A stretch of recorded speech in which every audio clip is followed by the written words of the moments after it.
নরসিংদীর রায়পুর উপজেলার মেথিকান্দা রেল স্টেশনের পরিচ্ছন্নতা কর্মী ও নির্যাতনের শিকার সেই অসহায় বৃদ্ধা বুবি মারা গেছেন।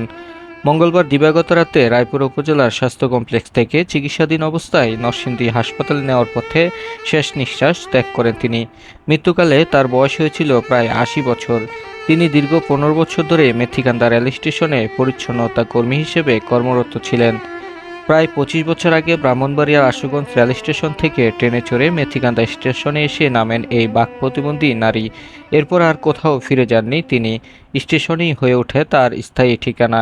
প্ল্যাটফর্ম ও শৌচাগার পরিষ্কার করে পাওয়া বকশিশ এবং স্থানীয়দের দেওয়া সামান্য সাহায্যে দীর্ঘদিন ধরে অল্প অল্প করে প্রায় ৪০,০০০ টাকা সঞ্চয় করেছিলেন তিনি।